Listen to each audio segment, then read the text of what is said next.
Got it. Okay. I heard that last little bit when I joined. I was going to offer if you needed. Okay. Oh, thank you, Emily. Okay.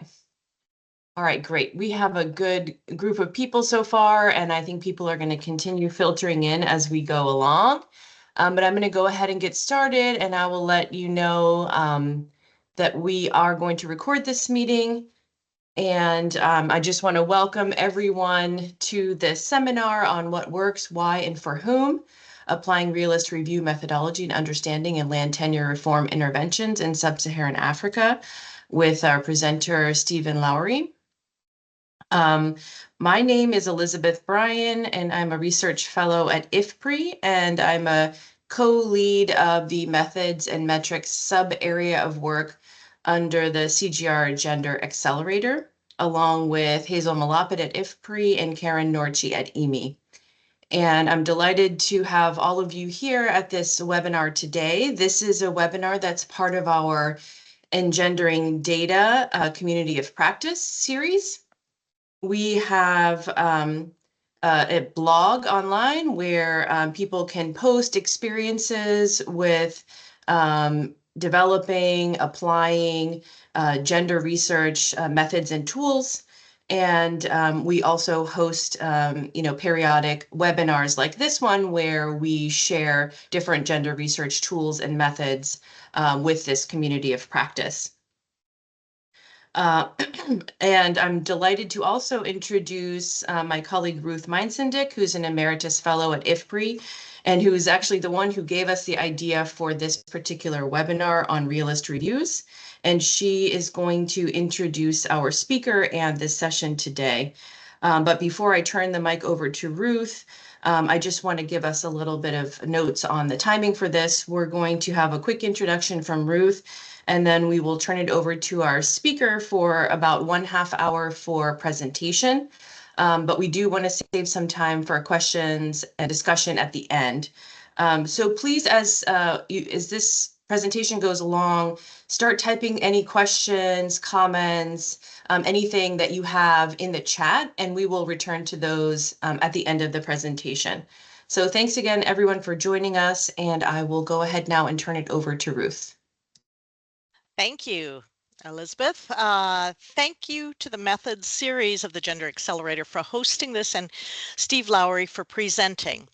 I'm really glad that a number of other groups have been spreading the word on this seminar, which has very important implications for gender research and a lot of the types of research for development.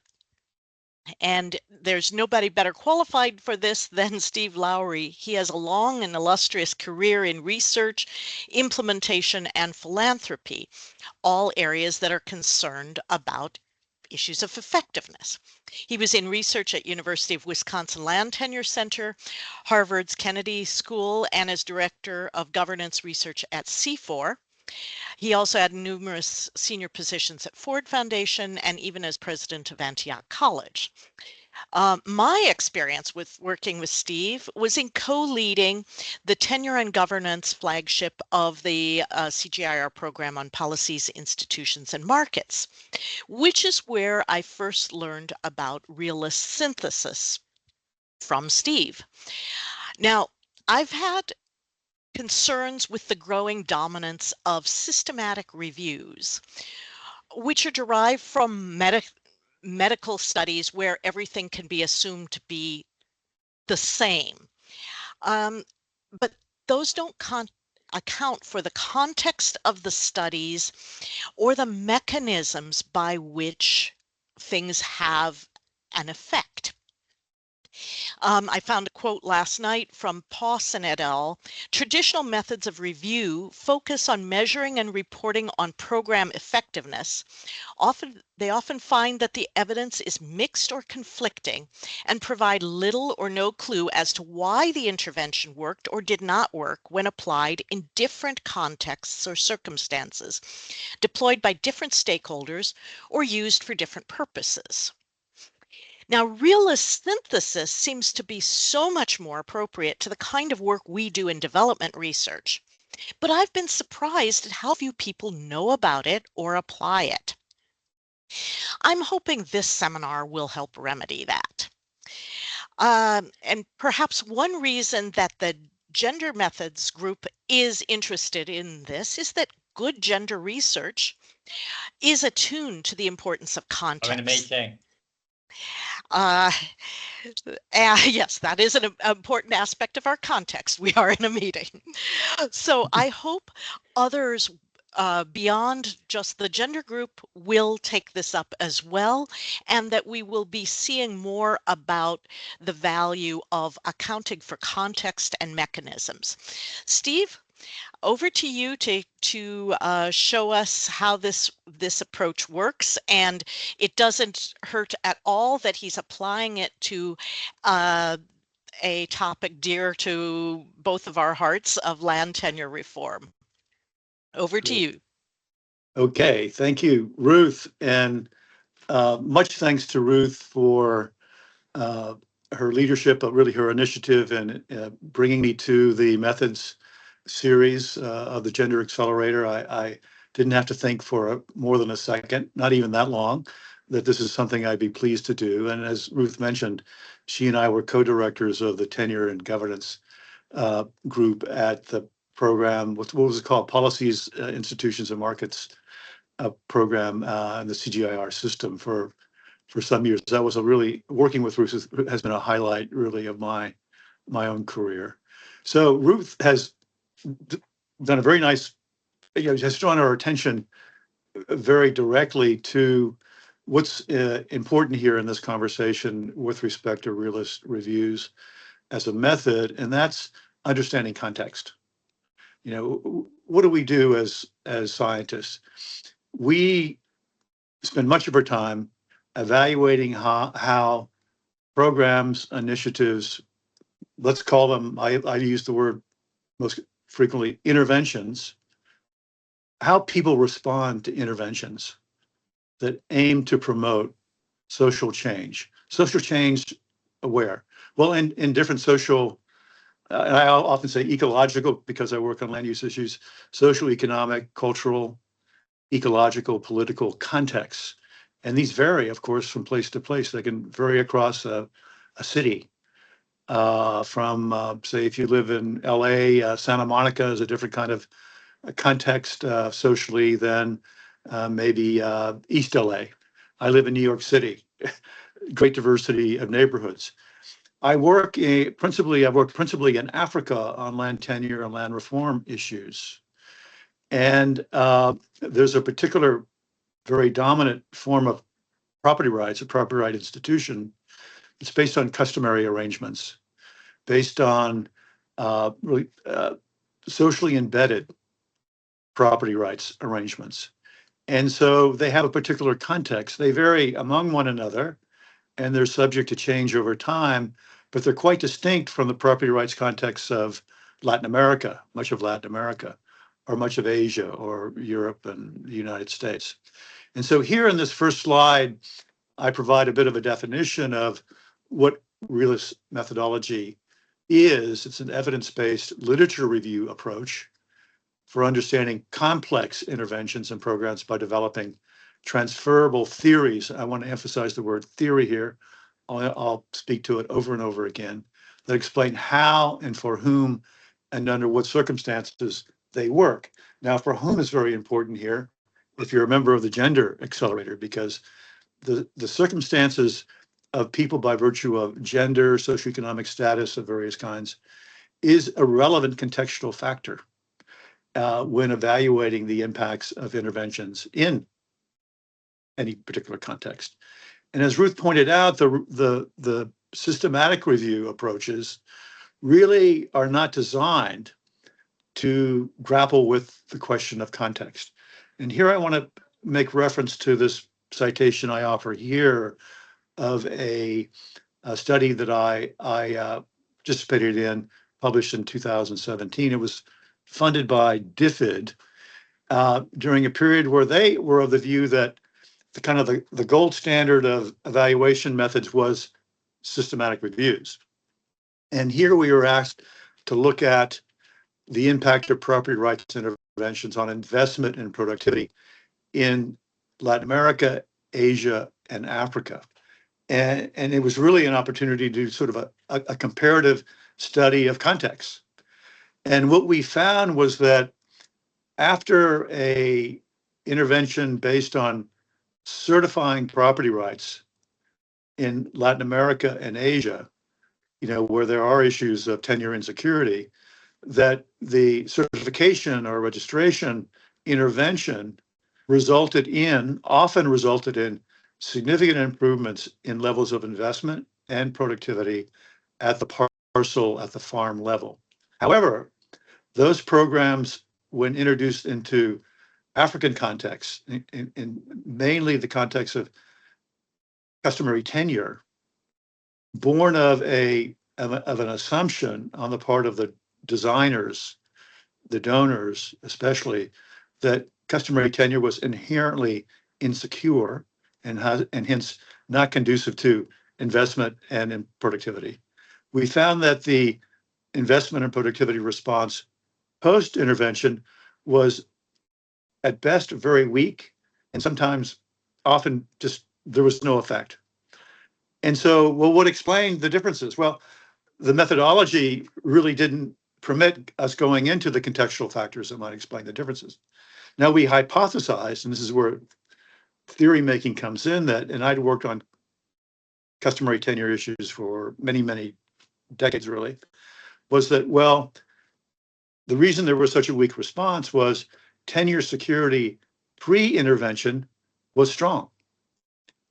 And you offer an intervention that's meant to improve tenure security in a setting where tenure security is, for most people, quite strong, then why would you expect to get a response? Okay. So let's go to the next slide. And so I'll just add here, and that, well, this kind of begged, that was the question that was being begged subsequently by USAID, who funded the study, the Realist review, which resulted in the book, which I've shared with all of you. I don't think I even cited in the PowerPoint, but it's shared with all of you, that apply to Realist methodology. So we can go to let me go to the next slide. Okay, so here's a slide that I'm going to just ask you to take a quick look at this. What is Realist synthesis? Useful in explaining variable outcomes. The example that I just cited is a good one. Why the weak response to that particular intervention in Africa?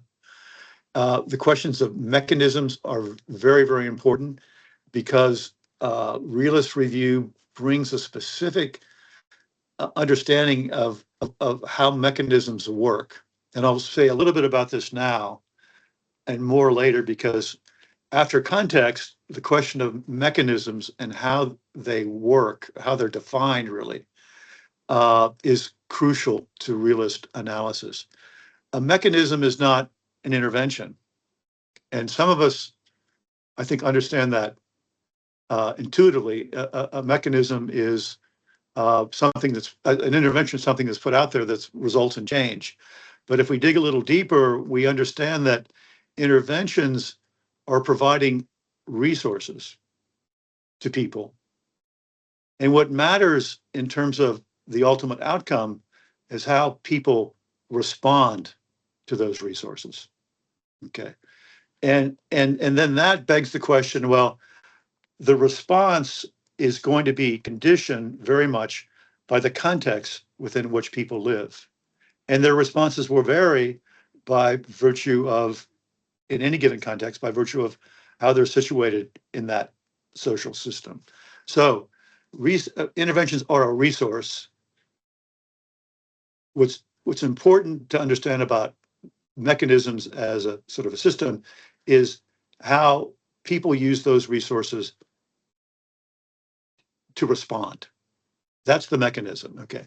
So useful for complex systems, we'll see that further in a moment. So here, Realist synthesis evaluates how interventions interact with a range of contextual factors. And so, you may be thinking about a couple, and often in economics, we think about, say, title. Do you have a title or don't you have a title?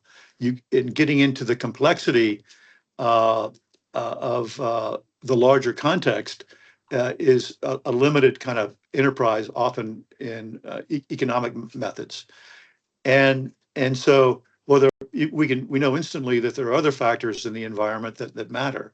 Do you have access to credit? That's an obvious one that can help you do something with this recently titled land. Does the government provide inputs and services? What's the distance to market? Are there sufficient skills in the farming community? Is there adequate supply of labor? Are a large number of people working off farm in cities? These are all relevant contextual factors that will condition a response to any intervention. And realist synthesis helps you come to grips with the relevant contextual factors. Let's move on to the next slide. So there's three important principles here. Okay. It's theory driven, not method driven. And this is I'll say my favorite bit, because as scientists, we work in theory all the time. And in my experience, the opportunities to apply it in what we know of our theoretical, our thinking based on our experience is not sufficiently integrated with our research practice of specific research problems. So we start in realist synthesis with an analysis of the theory behind the intervention. Okay. And so what are the programmers, what are the designers theorizing about the context within which they're inserting this intervention? And we often find that the theorizing is quite weak or based on, weak theory. And so it's exciting in that respect, in that it enables one to draw on your own experience of reality and what is important in any given social context, and apply it to your research design. Let's go to the next slide. Trouble keeping up here. Let's see. Realist methodology is evidence informed, but not strictly evidence based. And so the comparison between the systematic review method and the realist method is an important one here. So it permits the inquirer to incorporate theory to fill in evidence gaps. Okay, so I just kind of went through that kind of exercise just now. Why the weak response in Africa to registration or certification? And I was theorizing a number of possible explanations that the systematic review methodology didn't allow us to explore. Here, we could explore those considerations, and we did that in a very active way in developing the research design for this study. Next slide.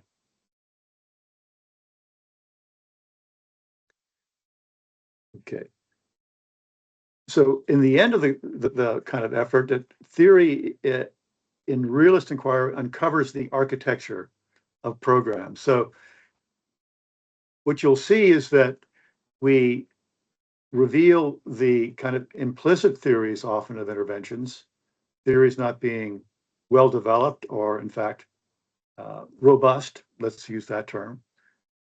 And ultimately, based on our assessment of the context, we kind of reveal the actual architecture of the programs as a first step to understanding how a program works for who and under what circumstances now, and why and how it doesn't work. So this contributes to kind of a really kind of strong critical tool for engaging project designers around inadequacies in their interventions, what they're overlooking, scope for better outcomes. If you really focus on the responses of people. Why did people respond, but why did they not respond to this intervention? And what does that imply for redesign of an intervention or for the limits of your ambitions? So this next slide, called the context mechanism outcome configuration, lays out very nicely, and I think Ruth already cited Pawson as a very important character in this field. The context is elements in the backdrop environment of a program that have an impact on outcomes, demographics, legislation, cultural norms. It's just not things within the local social structure, because they're of course influenced by law, by the larger economy, by demographic considerations as well.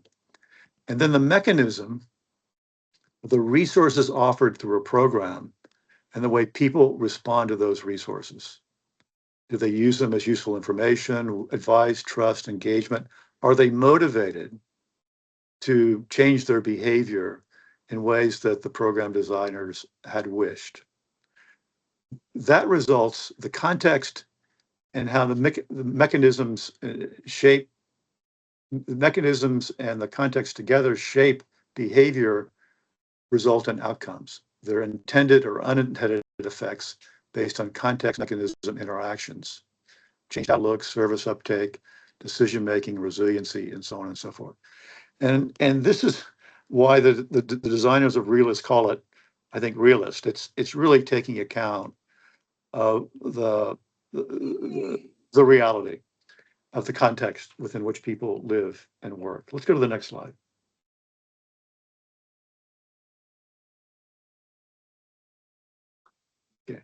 Okay, this is just a little background to our study in terms of the interventions we studied. They're ones that did parcel demarcation and registration. These are in Africa. They were comparing rural land governance regimes, customary and statutory, but these are often mixed various ways. And we were concerned with interventions related to women's rights, specifically to land. And we excluded studies that didn't focus on these issues.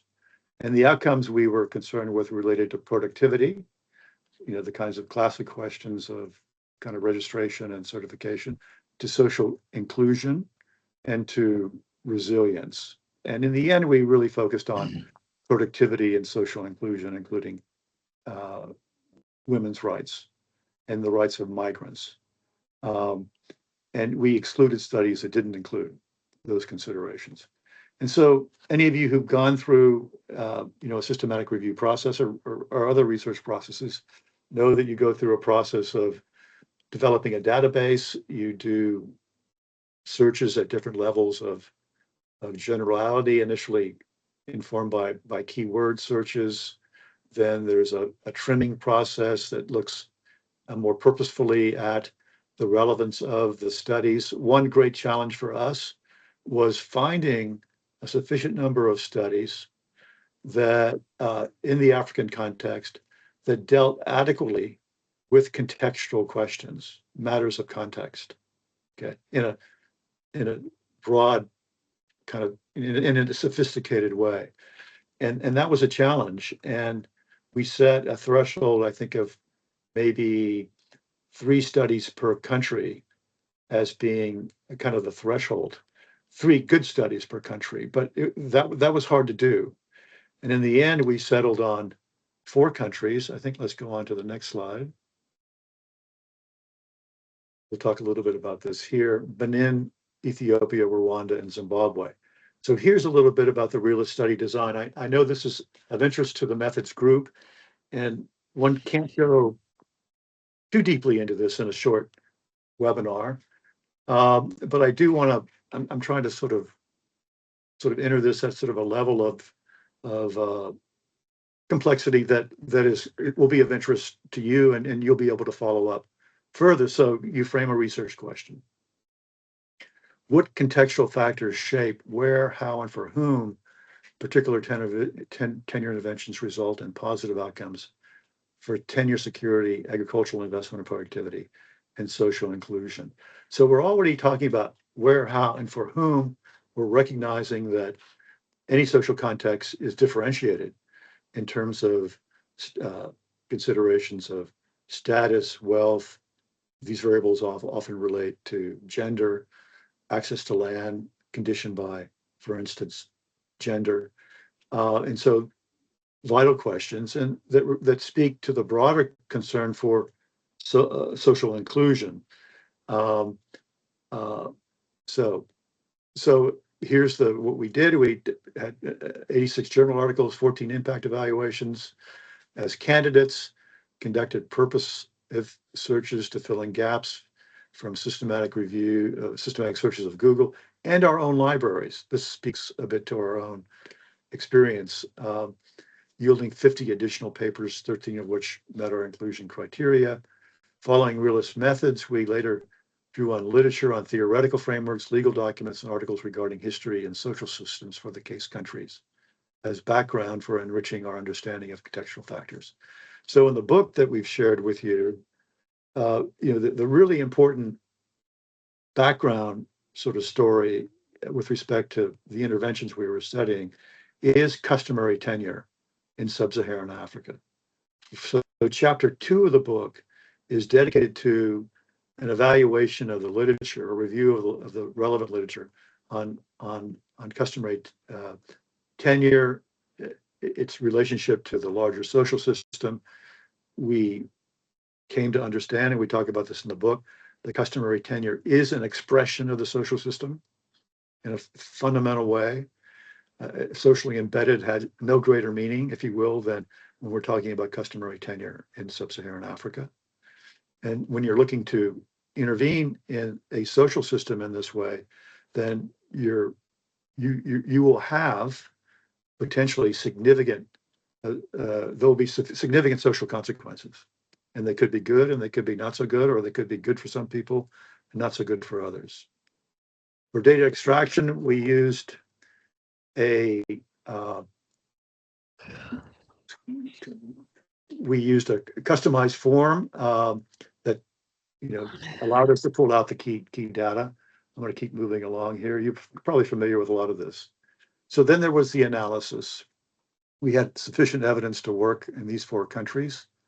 The first 3, we were looking at programs that we're calling parcel demarcation and registration programs in Benin, Ethiopia, Rwanda. And in Zimbabwe, we were looking at a land distribution program, which is quite different. But for various reasons, we wanted to include the Zimbabwe experience. And I'll explain that a bit later. For each country, we summarized the literature that evaluated the impacts of tenure interventions on tenure security, investment, productivity, and inclusion. We then drew on these evaluations and supplemented materials to identify key contextual factors that we hypothesize may have affected the outcomes of the identified in the evaluation literature. And then we applied, this is the fun part, a multi-step iterative thematic analysis process using abductive reasoning, moving between deduction and induction. And we translated the program theories that were explicitly articulated in the studies identified through our search into the CMO configurations. We then reviewed the data extraction sheets and articles to identify the contextual factors associated with the specific outcomes. And this ultimately enabled us to do country-specific analyses that explained outcomes, we felt, with some level of confidence, and then to draw some general conclusions about the effects of tenure interventions on productivity and social inclusion. Okay. So I just want to give you a couple of examples here. I'm mindful of the time. How are we doing time-wise? I'm feeling a bit desperate already. You still have at least 5 minutes. Okay. Okay. So in that case, I'll go to the conclusions. But here we looked at the Ethiopia case. So here are the contextual factors that we came to consider important. Long history of forced land redistribution and resettlement. A lot of tenure insecurity in the countryside related to the Derg Maoist movement, to the feudal system that preceded it. And many shareholders lack state-issued documentation. This is something that had been promoted over time. There's a lot of land conflicts that were believed to be due to lack of ineffectiveness in delivering certification, lack of rights documentation assumed to deter many households from engaging in land practices. And importantly, In rural areas, women tend to have less security of tenure because they often have derived access and use rights than men. And so Ethiopia is a little bit of a different case because it had this kind of, under the feudal system, it didn't have a traditional customary system, if you will. But what emerged from our assessment of the context, which is on the outer circle here, the key contextual factors, the thick lines or ones or denote relevant contextual factors, is that, and I'm speaking here specifically of women's response to the interventions, is that, here in the context, women got access to land through male relatives. There was a strong state commitment to gender equity. It's for real. Then we found on the right-hand side of the outer circle, social stability was a factor. There's been a recent history of large-scale forced resettlement under the Derg. And what this implied, or what we came to understand meant, was that people were very keen to have tenure security, and the state got that. Okay, so how did this affect women-headed households? We're looking at mechanism 2 here. The resource was what the certification process came to do was co-equally list men, the husband and wife, as right holders of the land. And so what was important here was the rights that widows had post the death of the husband. And typically they were in trouble without having a certification, their name on the certification, and were vulnerable to land loss from various sources.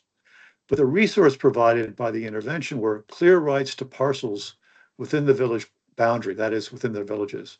The response received that there's no longer risk of losing land that she rents out. Here, the widow typically lacks access to draft power, to oxen, to farm the land. But here, and the evidence is quite strong, post the intervention, she entered with confidence into land sharing, crop sharing relationships with neighbors in the community, typically men who had access to draft power. So here the outcome is that widows' income increased due to rentals to neighbors with access to more land, and his household crop production increased. So I'm going to not do the Rwanda case, and I'm going to go on to the synthesis of some of our findings here. So tenure security effects. And in Ethiopia and Rwanda, the data supported the argument that parcel demarcation and registration can enhance tenure security for significant segments of the population. And importantly here, and we think these are sort of in some ways uniquely distinctive aspects of driving the response in Rwanda and Ethiopia, that both countries were emerging from periods of severe rural, social, and political conflict, much of it land related. And the demarcation helped stabilize the rural social systems and may have been its greatest benefit, that is stabilization. The studies from Benin tell a different nuanced story. Intended beneficiaries showed limited interest in acquiring benefits. Gains in tenure security were generally less apparent, and latent land conflicts erupted in areas with significant numbers of migrants and tenant farmers. It's a large number of migrants in the area who had long-standing kind of social rights, if you will, or informal arrangements to land that were threatened by certification. And then from the Zimbabwe program, where the state had long delayed implementation of a land redistribution for lots of reasons, including pressure from Western donors. Ultimately, under this fast track program, which turned over land without compensation to the white commercial farmers, people seized the land. War veterans and customary authorities seized the land, and often reverted to ad hoc customary tenure arrangements, emerged as a rough and ready solution to the need to deliver rights on the ground. This was due to landholder preference, successful political maneuvering by traditional authorities, and the inability of state authorities to deliver a title option perceived by reform beneficiaries to be credible. So what was important here is that customary tenure principles were used to organize or reorganize land allocation in areas that had historically come under the control of white commercial farmers. And I think that's just revealing of the persistence of customary tenure values in Africa. So moving along, and I'm really going to stop in just a few. I'm going to skip over to the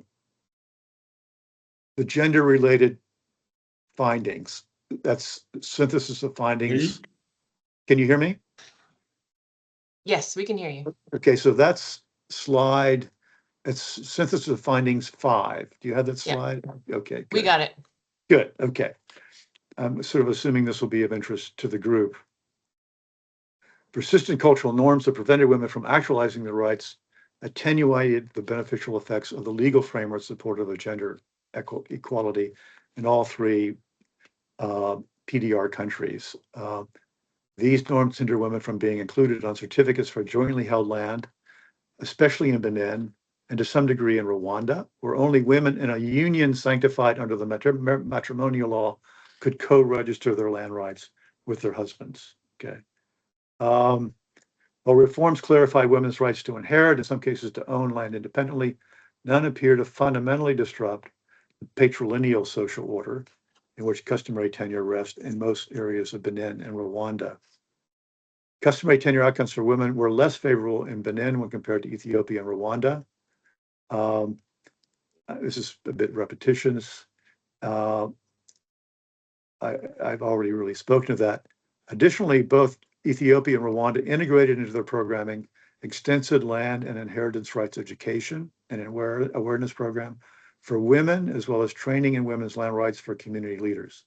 However, gains made in understanding their rights did not guarantee them a role in community leadership on land matters or within formal administration services. In Benin, delayed implementation and limited geographical coverage hampered the effectiveness of women's land rights awareness programs. And then I want to just, the next slide, I think I'll kind of leave it here.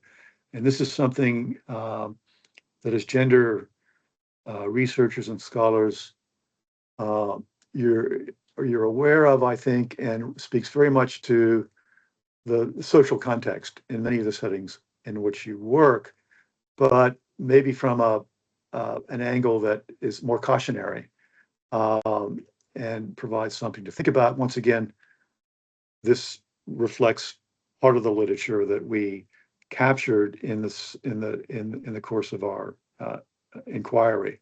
Some scholars argue that the conditionality of women's and men's access to land on family and ultimately descent group rights is a valuable feature of customary tenure and should not be disturbed without considerable forethought. In this formulation, stronger individual rights are antithetical to achievement of the customary tenure's greater social benefits. These authors point out that customary legal decisions tend to be based on compromise in the interest of maintaining the social relationships that bind the social system together. Peters argues that to sweep away a practice of land allocation considered discriminatory will disrupt the basis of kinship-based practices of cooperation and interdependence on which rural social life and much of urban life depend. The effects of reforms granting women's state-backed equality of ownership on customary tenure's web of social relations that support a population with few other means of social security merits serious attention in future research. And so I think there we have it. And I'll stop here. And I think we have 20 minutes left. Right about that, Elizabeth? Yes, that's correct. Thank you so much, Steve. We do already have a few questions in the chat, so I'm actually going to take these in order and ask the person who asked the question to just unmute yourself and go ahead and ask your question, because I don't think Steve can see the questions that we have. So the first one was from Aulo. Do you want to go ahead and just ask your question and we can have some discussion about it? Sure. Thank you so much. Really, really great presentation. So, and I think you've answered it, as you were presenting, but with your diagram, we were showing, I think, a three-way sort of mechanism where you had context, resources, and outcomes. And I was more thinking about sort of as context as an effect modifier, because there could be some generally sort of plausible pathways where the intervention operates, and then you would have some, effect modifier essentially in that relationship. So it was just a reflection to see what you thought about that. And yes, thank you so much. Yeah, and that's ultimately what we did was how the program architecture actually worked. We described how it was intended to work based on what assumptions, and then how it actually worked. And so in some of the context, it worked well. That the assumptions with respect to the potential response and of say women to joint certification and the outcomes in terms of their ability to, in terms of improved tenure security, aligned with the assumptions of the program design. But before that were a whole lot of other contextual considerations, a lot of socialization on women's equity, the law that is very explicit, like the constitutional provision that's very explicit, that Ethiopian peasants, men and women, this is stated in the law, will have rights to land as basically a social right. Okay. So yes, but I appreciate the comment. Thank you so much. Thank you. We also had a question from Ramya. Ramya, do you want to go ahead and ask your question? Sure. Thank you so much for this wonderful presentation. I'm curious to what extent process evaluation and documentation help with the realist synthesis. It seems like, to understand the context, who it affects, you really need a good understanding of how it was implemented, along with, reach, fidelity, and other things. And often they're published separately. So to get a picture,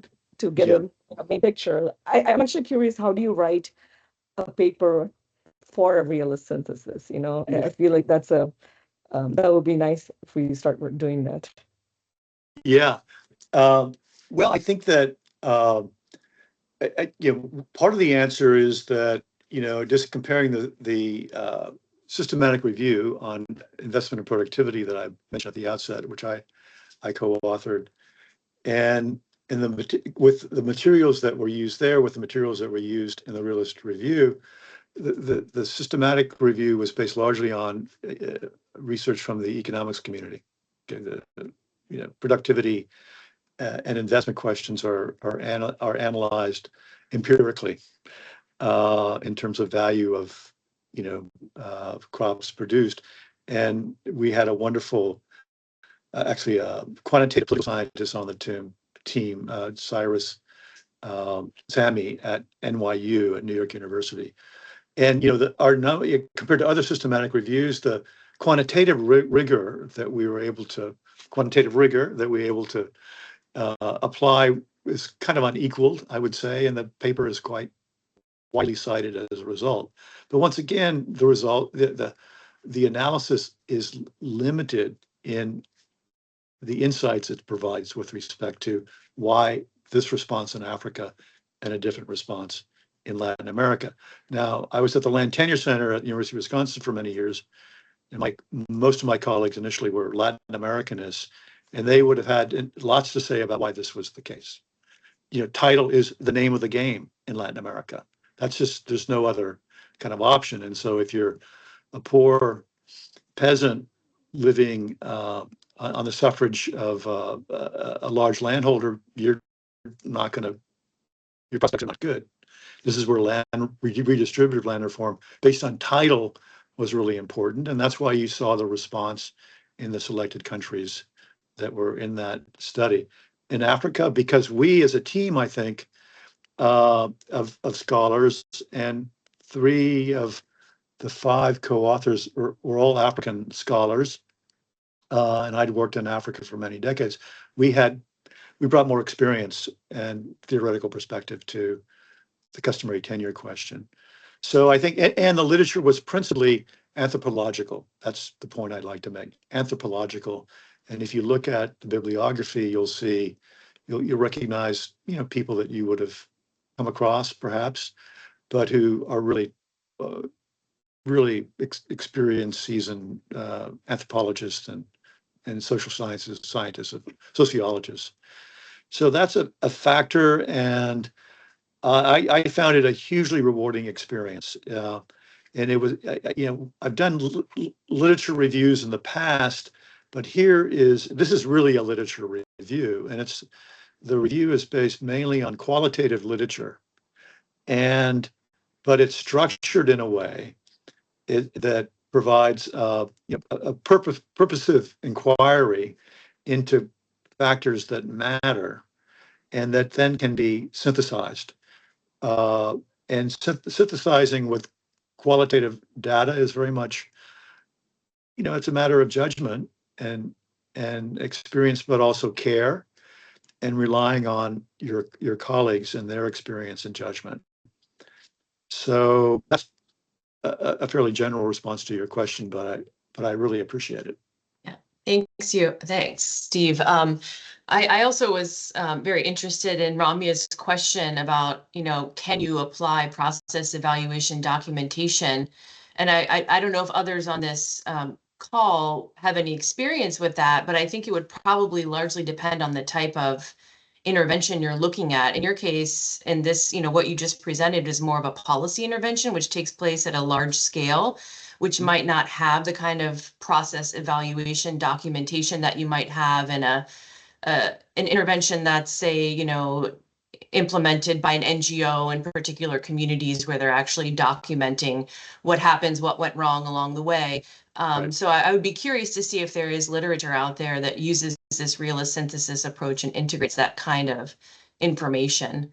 But maybe let's move on to the next question. We had another question from Deanna. Deanna, do you want to go ahead and ask your question? I had a similar question as well. Thank you. Thank you for the presentation. So I wonder, but I think based on your last answer, it also gives me some inputs. If we were to choose one of the approaches or the method, right, either the realistic review or the systematic review, do you have any guidance on which is the factor that mainly drives that decision? Is the type of intervention we are assessing, is the type of outcomes we are interested in? Another thought is the type of population, right, that we are studying, or given the latest answer, is the type of studies that are available, right? Because it seems to me, or the data, in terms of the studies, because the results that give you an impact evaluation, as Ramia was commenting, are not going to be exhaustive in terms of all these sort of like background and contextual, Yes. and unless, there is a good integration of mixed methods, right? So I just wonder if you have any guidance on that. Thank you. Over. Yeah, it's a great question. I think it's, kind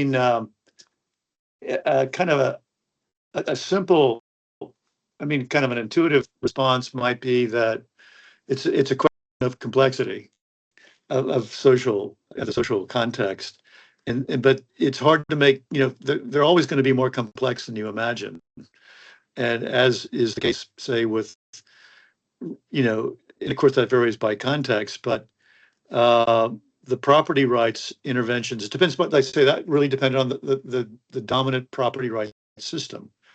And in Nicaragua remains a private property system. And so in the association historically demonstrated between title, the security based on title and investment and productivity is not going to be complicated. Now, in many settings, so yes, so that may be, for those researchers, that was more easy. I think that in the Africa cases where that we drew on in that study, the authors of those studies, and they were often economists, were quick to raise the caveats that I mentioned about the social context, and things that economists themselves would raise. lack of investment in public goods, affecting access to markets, but really assuming that, well, these were it's kind of market-facing communities. Well, they're often not. People are producing crops for subsistence. They're often deploying household labor to work in cities.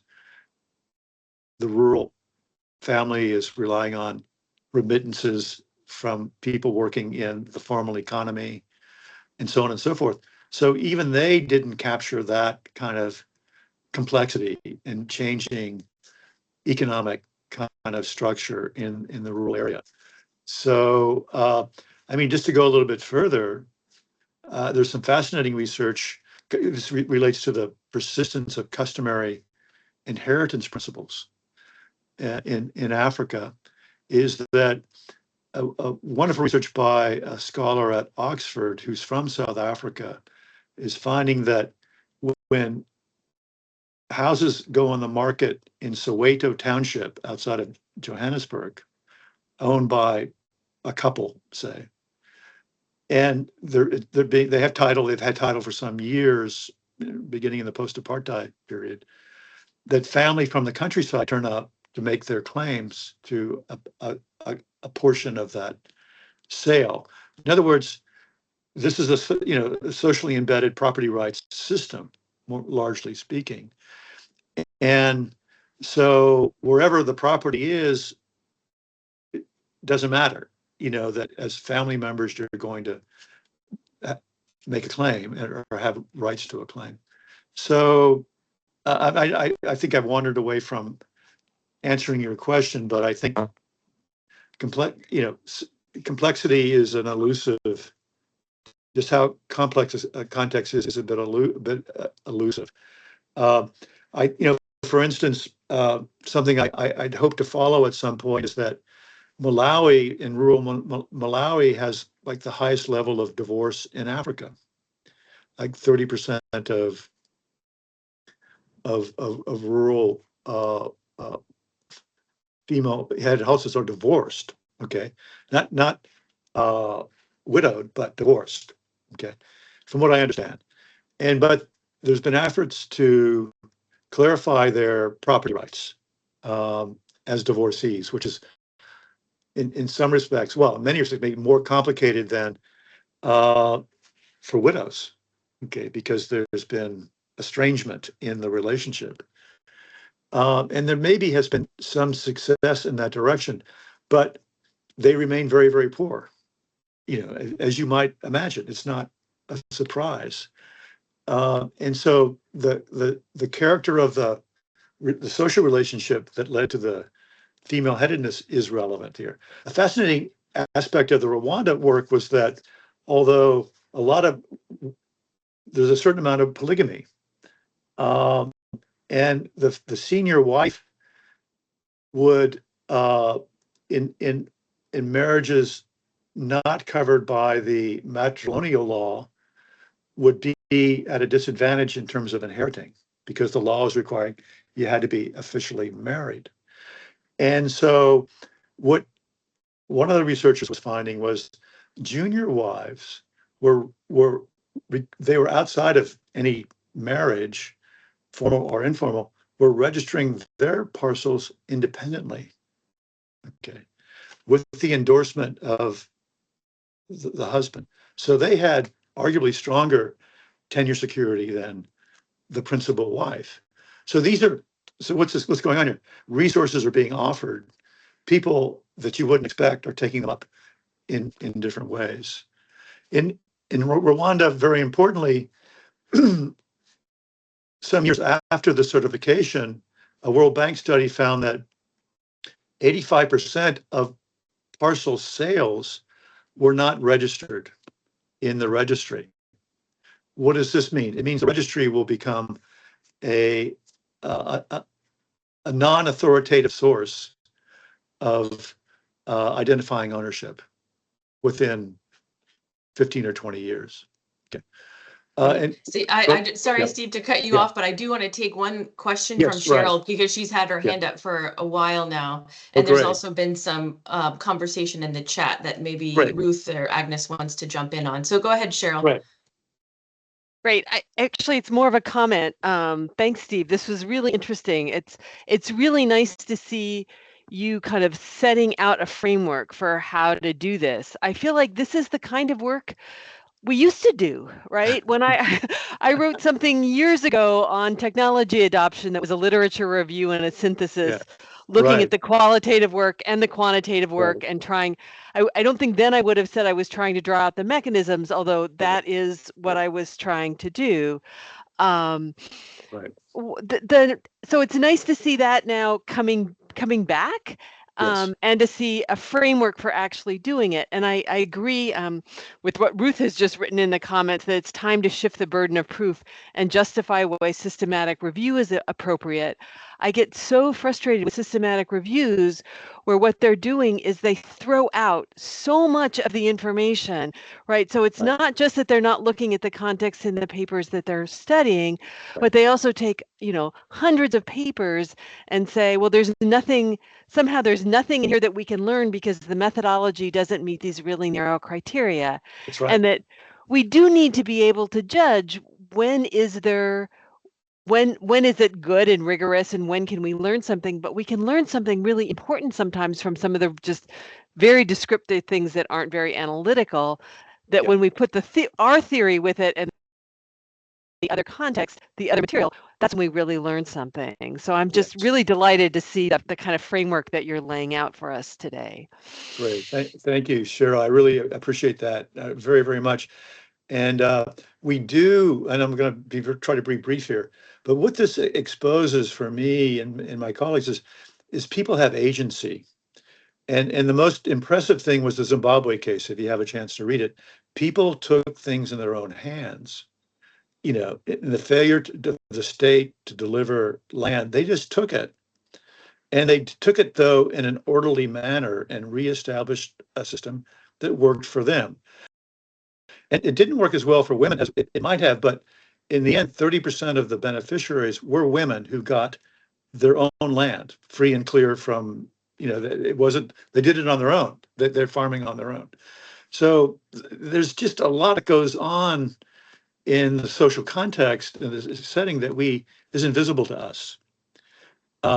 Because without digging into the kind of more, if you will, the methods that we're talking about here is what people are doing and what they do with resources offered by interventions. Great. Thank you so much, Steve. We're almost out of time, but I just wanted to give Ruth an opportunity to maybe offer any last reflections. I know there's been some conversation in the chat. Before we close here, we have 1 minute left. So Ruth, if you have any final reflections, please go ahead. No pressure at all. I really appreciate Steve's laying this out for us. And rather than trying to capture all of this, the PowerPoint that he wasn't able to get through has more summary and a set of resources at the end. In response to that question of when systematic versus realist, I personally feel like context matters so much in what we do. And the mechanisms, as Steve said, people have agency. And so therefore, I really would encourage people to consider whether a systematic review that ignores those two critical things is appropriate, or spend a bit more time on the realist synthesis. The next question that arises is, what is that theory that you're going to use? Personally, as somebody schooled in Eleanor Ostrom's approaches, her institutional analysis and development framework provides a lot of that's very consistent with realist synthesis. But other areas, nutrition or whatever, would have their own theories to guide this. So I really appreciate Steve for presenting this and showing us how it can be done, and to the methods module for hosting this, and everybody for your time in attending, and hope there will be further discussions about this. Thanks. Thank you so much. And thank you, Steve. We shared your book and a list of resources in the chat for everyone to read for further information. And we hope to see you all at our next webinar. Thank you all so much. Thank you. It's just been wonderful. Thank you so much. Thank you. Bye, everyone. Bye. Yeah.